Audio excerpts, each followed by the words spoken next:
Hi everyone, welcome to Sleepy Classes. Guys hopefully आप अपने घर में सब अच्छे होंगे। तो गाइस अच्छे रहिए, ध्यान रखिए अपना। एंड गाइस आज हम डिस्कस करेंगे वर्ल्ड मैप सीरीज सेकंड में लेक्चर थर्ड, और इस सेशन में हम डिस्कस करेंगे ईस्ट एशिया। देखिए, जैसे कि मैंने आपको बताया था, एशिया कॉन्टिनेंट बहुत बड़ा है। इसको हम पार्ट वाइज कवर करेंगे। प्रीवियस सेशन में हमने साउथ ईस्ट एशिया काफी डिटेल में समझा था, और इस सेशन में हम डिस्कस करेंगे east Asia.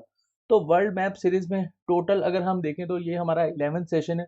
Hopefully world map series first में जो हमने 8 सेशन डिस्कस करे थे, और वर्ल्ड मैप सीरीज सेकंड में अभी का जो हमारा ये थर्ड सेशन है, आपने सभी के सभी सेशंस को एक्सेस कर लिया होगा। अगर इन केस आपने वर्ल्ड मैप सीरीज के सेशंस नहीं देखे तो डिस्क्रिप्शन में आपको लिंक मिल जाएगा। इस सेशन के बाद आप बाकी के सेशंस को बहुत ही इजीली एक्सेस कर पाओगे। तो चलिए सेशन को स्टार्ट करते हैं। अच्छा, सेशन स्टार्ट करने से पहले मैं आपको बता दूं, आपने खुद से यहाँ पर कुछ भी नहीं लिखना है। जस्ट आपने ध्यान देना है कि मैप में हम कौन कौन से इंपॉर्टेंट पॉइंट्स कवर करेंगे, और उसके बाद जितने भी पॉइंट्स हम कवर करेंगे वो आपको एज इट इज पीपीटी में देखने को मिलेगा। तो आपने खुद से कुछ नहीं लिखना है, जस्ट आपने यहाँ पर समझना है। तो देखिए, ईस्ट एशिया में टोटल 8 कंट्रीज हैं। वैसे तो 6 कंट्रीज हैं, क्योंकि 2 कंट्रीज चाइना को बिलोंग करती हैं, हांगकांग एंड मकाओ। तो देखिए, चाइना की कैपिटल क्या है? बीजिंग।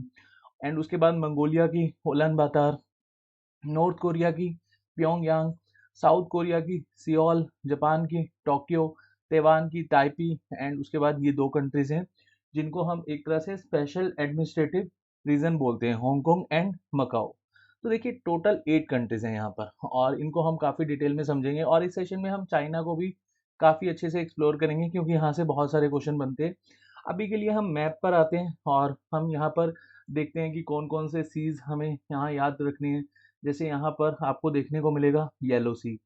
अब ये जो रीजन है, यहाँ पर आपको देखने को मिलेगा बोहाई सी। बोहाई सी। और बोहाई सी को येलो सी से कौन कनेक्ट करते हैं? तो यहाँ पर आपने याद रखना है बोहाई स्ट्रेट। और उसके बाद अगर हम देखें, यहाँ पर ये वाले रीजन को हम लोग क्या बोलते हैं? कोरिया बे। और यहाँ पर आपको देखने को मिलेगा नॉर्थ कोरिया। यहाँ पर आपको देखने को मिलेगा साउथ कोरिया। और नॉर्थ कोरिया और साउथ कोरिया को आपस में मिलाता क्या है, या फिर बाउंड्री लाइन, इसको हम बेसिकली क्या बोलते हैं? 38 पैरेलल लाइन। 38 parallel line. और यहाँ पर आपको देखने को मिलेगा जापान। जापान को एक तरह से हम आर्कीपेलागो बोलते हैं। बहुत सारे यहाँ पर आइलैंड्स हमें देखने को मिलते हैं। और जापान के इधर आपको देखने को मिलेगा Pacific ring of fire. Pacific ring of fire. अब इसको पैसिफिक रिंग ऑफ फायर क्यों बोलते हैं? क्योंकि यहाँ पर बहुत सारे एक्टिव वोल्केनो हैं, अर्थक्वेक्स आते रहते हैं यहाँ पर ड्यू टू टेक्टोनिक प्लेट। तो आप यहाँ पर जस्ट फॉर नॉलेज एक तरह से नोट डाउन कर सकते हैं, 450 प्लस के आसपास यहाँ पर एक्टिव वोल्केनोज हैं। अब देखिए, चाइना की जो बाउंड्री है वो कौन कौन सी कंट्री के साथ टच करती है, इसको हम नेक्स्ट जो मैप में डिस्कस करेंगे, जिसमें हम सिर्फ और सिर्फ चाइना को ही डिस्कस करेंगे। तो अभी के लिए मैं आपको बता देता हूँ, टोटल 14 कंट्रीज के साथ चाइना बाउंड्री शेयर करता है। और यहाँ पर नॉर्थ में आपको देखने को मिलेगा मंगोलिया।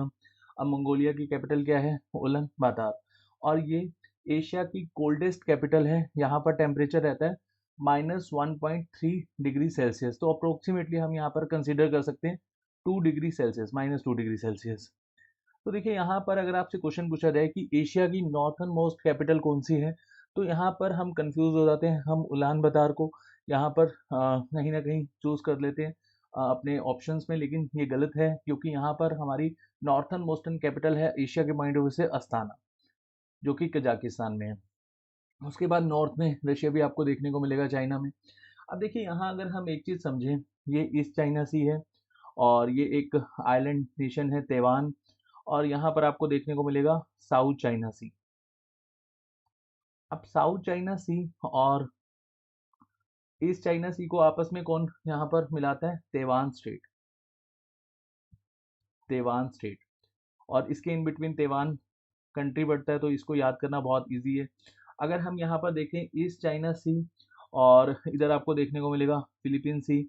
और अगर आपसे क्वेश्चन पूछा जाए फिलीपीन सी और साउथ चाइना सी को आपस में कौन सा स्टेट जोड़ता है, तो यहाँ पर आपका सही आंसर हो जाएगा लुजॉन स्टेट। और यहाँ पर ये जो साउथ कोरिया एंड उसके बाद ये ईस्ट चाइना सी आपको यहाँ पर देखने को मिल रहा है, या फिर आप यहाँ पर इसको जापान के साथ कंसिडर कर सकते हैं कि जापान एंड साउथ कोरिया को कौन सा स्टेट आपस में जोड़ता है? Korean state. और ये है सी ऑफ जापान, ये आजकल न्यूज़ में भी रहता है क्योंकि जो नॉर्थ कोरिया है वो यहीं पर जो अपनी मिसाइल्स है उसको टेस्ट करता है, तो काफ़ी टाइम ये न्यूज़ में रहता है, सी ऑफ जापान। और देखिए यहाँ पर इस तरह के क्वेश्चंस पूछे जाते हैं। अच्छा, एक क्वेश्चन पूछा जाता है कि नॉर्थ कोरिया एंड चाइना को कौन सी रिवर आपस में मतलब इनकी बाउंड्री में कौन सी रिवर हमें देखने को मिलती है? Yalu river. Yalu river. अब हम यहाँ पर चाइना के पॉइंट ऑफ व्यू से समझेंगे। देखिए चाइना चाइना को जैसे कि मैंने आपको बताया 14 कंट्रीज का जो बॉर्डर है वो टच करता है। तो ईस्ट में आपको देखने को मिलेगा north Korea and south Korea. और उसके बाद आप अगर वेस्ट में देखेंगे तो वेस्ट में कौन कौन सी कंट्री है? पाकिस्तान, अफगानिस्तान। आप इस मैप में देखिए, यहाँ पर आपको समझ में आ जाएगा। पाकिस्तान है, कजाकिस्तान है एंड किर्गिस्तान है एंड उसके बाद कजाकिस्तान है। तो Pakistan, Afghanistan, Tajikistan, Kyrgyzstan and Kazakhstan, तो टोटल 5 नेशन लगते हैं वेस्ट में। ईस्ट में सिर्फ एक ही नेशन लगता है, नॉर्थ कोरिया, जिसके साथ बाउंड्री टच करती है। साउथ कोरिया के साथ बाउंड्री टच नहीं करती, शायद मैंने यहाँ पर साउथ कोरिया भी मेंशन कर दिया था, तो आपने ध्यान रखना है नॉर्थ कोरिया के साथ ही इसकी बाउंड्री टच करती है। उसके बाद साउथ में आपको देखने को मिलेगा इंडिया, और इंडिया के साथ साथ भूटान। तो यहाँ पर आप देख सकते हैं भूटान एंड उसके बाद नेपाल। तो 3 नेशन लगते हैं साउथ में, और उसके बाद 3 के साथ साथ आपने 2 नेशन और भी याद रखने हैं, 2 नहीं 3। एक हो गया म्यांमार, एक हो गया लाओस और एक हो गया वियतनाम। तो टोटल 6 नेशन हो गए साउथ में। और वेस्ट में हमने 5 करे थे 11, ईस्ट में हमने करा था 1 नॉर्थ कोरिया, तो टोटल हो गए 12। तो यहाँ पर अगर हम नॉर्थ में देखें तो यहाँ पर 2 कंट्रीज होगी, मंगोलिया एंड रशिया। तो टोटल 14 कंट्रीज के साथ चाइना बाउंड्री शेयर करता है। तो यहाँ पर आप देख सकते हैं सभी कंट्रीज के नाम आपको देखने को मिलेंगे, आपने खुद से कुछ भी नहीं लिखना है। उसके बाद देखिए डेजर्ट्स कौन कौन से इंपॉर्टेंट हैं चाइना के पॉइंट ऑफ व्यू से। तो डेजर्ट आपने याद रखना है, टकला मकान डेजर्ट। अच्छा, ये किस लिए इंपॉर्टेंट है ये आप मुझे कमेंट सेक्शन में बताइएगा। उसके बाद है गोबी डेजर्ट एंड देन यहाँ पर हम कुछ माउंटेन रेंजेस देख लेते हैं, जैसे Kunlun Shah mountain range and Alton Shah mountain range. उसके बाद हिमालयाज, हिमालयस का ही एक पीक पॉइंट है जो एशिया इवन वर्ल्ड का सबसे हाईएस्ट पीक है, माउंट एवरेस्ट। वैसे तो ये तिब्बत पर कहीं ना कहीं हमें देखने को मिलता है, लेकिन तिब्बत की ऑटोनोमी बॉडी है चाइना की। तो यहाँ पर माउंट एवरेस्ट जो चाइना में आपको देखने को मिलेगा, इसको क्या कहा जाता है? चोमू लांगमा। चोमू लांगमा। और जो नेपाल में आपको as as it is Mount Abu देखने को मिलेगा, तो नेपाल में इसको क्या कहा जाता है? सागर मठ। तो इसकी जो नेम है वो आपने याद रखने हैं डिफरेंट डिफरेंट रीजन में। उसके बाद आप देखेंगे यहाँ पर हिमालय एंड यहाँ केटू काराकोरम रेंज भी आपको देखने को मिलेगी। इंपॉर्टेंट यही है, बस आपको यही याद रखना है। अच्छा, द ग्रेट वॉल, ये भी काफ़ी इंपॉर्टेंट है, इससे रिलेटेड क्वेश्चन पूछा जाता है। तो ग्रेट वॉल जो है ये आपको याद रखना है 1987 में इसको वर्ल्ड हेरिटेज का स्टेटस मिला था। 1987 में वर्ल्ड हेरिटेज का स्टेटस मिला था। और ये सबसे बड़ी अभी के लिए प्रोटेक्टिव वॉल है, और ये बनाई गई थी 3rd सेंचुरी के आसपास इसको बनाना स्टार्ट करा था, तो काफ़ी इंपॉर्टेंट है। और ये मंगोलिया जो आक्रमण होते थे उससे बचाने के लिए यहाँ पर ग्रेट वॉल बनाई गई थी। तो ये आपने याद रखना है, मैन मेड जो वॉल है सबसे बड़ी यही है। उसके बाद देखिए चाइना में कौन कौन सी रिवर्स फ्लो करती हैं। तो रिवर्स आपने याद रखनी है, एक तो है यारलुंग सांगपो, इसको हम इंडिया में ब्रह्मपुत्रा कहते हैं क्योंकि चाइना से होकर हमारे इंडिया में फ्लो करती है, यारलुंग सांगपो। और वैसे तो इंडिया में जब ये फ्लो करती है तो इसको तुसांगपो ही कहा जाता है, जब तक ये अपनी 2 ट्रिब्यूटरी से नहीं मिलती, दिबांग एंड लोहित से, तब जाकर हम इसको ब्रह्मपुत्रा कंसिडर करते हैं। होपफुली आप मेरे डेली रोज के सेशन देख रहे हो, तो वहाँ पर हम रिवर्स बहुत ही डिटेल में कवर कर रहे हैं। और जोग्राफी फॉर ऑल में हमने रिवर्स को काफ़ी डिटेल में कवर किया था 1 बाय 1, तो वहाँ पर भी आप देख सकते हैं जहाँ पर हमने ब्रह्मपुत्रा को काफ़ी अच्छे से एक्सप्लोर किया था। अभी के लिए जस्ट आपने यहाँ पर ध्यान रखना है कि चाइना से यारलुंग सांगपो जो चलती है वो इंडिया में फ्लो करती है, और इंडिया में इसको हम किस नाम से जानते हैं? ब्रह्मपुत्रा के नाम से। और जो 2 इंपॉर्टेंट रिवर हैं, एक है येलो रिवर, इसको हवांगहो रिवर भी कहा जाता है, एक है यांगसे रिवर। और यांगसे रिवर के नियर अबाउट ही शंघाई शहर बसा हुआ है। अब देखिए शंघाई शहर की बहुत इंपॉर्टेंस है। ये आपको पता होना चाहिए, लार्जेस्ट सिटी है चाइना के पॉइंट ऑफ व्यू से, इवन वर्ल्ड की 3rd लार्जेस्ट सिटी है। इसको मैनचेस्टर ऑफ चाइना कहा जाता है। और ये कौन सी रिवर के किनारे है? यांगसे रिवर के नियर अबाउट। अच्छा, येलो रिवर की इंपॉर्टेंस क्या है? ये अपने साथ बहुत सारा सेडिमेंट्री रॉक्स लेकर चलती है, और इसका कलर येलो हो जाता है, और चाइना में बहुत ज़्यादा इसकी वजह से हमें फ्लड देखने को मिलता है। डेट्स वाई इसको सोरो ऑफ चाइना भी कहा जाता है, सोरो ऑफ चाइना।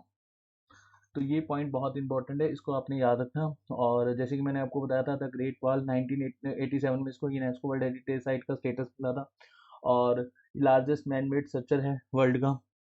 उसके बाद देखिए चाइना के पॉइंट ऑफ व्यू से जो हमें यहाँ पर याद रखना है, बॉर्डर स्टेट कितने टच करते हैं 14 जो अभी के लिए हमने डिस्कस करें हैं।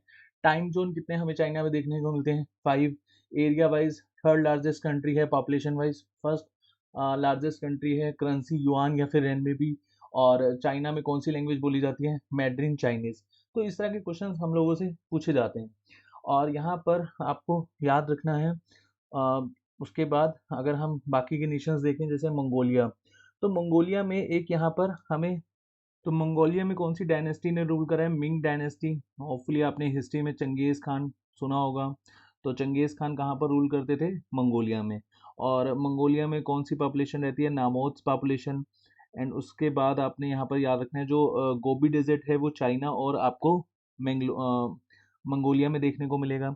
उसके बाद देखिए साउथ कोरिया की जो कैपिटल है सियोल, ये हमने ऑलरेडी डिस्कस कर लिया था। और साउथ कोरिया की जो बाउंड्री है वो किसके साथ टच करती है, नॉर्थ कोरिया के साथ। तो यहाँ पर इस तरह के क्वेश्चन आपको पता होना चाहिए। बाकी हमने काफ़ी डिटेल में कवर कर लिया है। और इतना ही आपसे बेसिकली ईस्ट एशिया से पूछा जाएगा, तो इसको अच्छे से रिवाइज करिएगा। और यहाँ पर मैप के पॉइंट ऑफ से जो जो पॉइंट्स हमने लगाए हैं उसको अच्छे से समझिएगा, देखिएगा। तो आपको एक दो बार अगर आप प्रैक्टिस करोगे तो आपको ये याद रहेंगे। तो नेक्स्ट सेशन में बहुत जल्द मिलेंगे, तब तक के लिए अपना ध्यान रखिए। Bye bye, take care.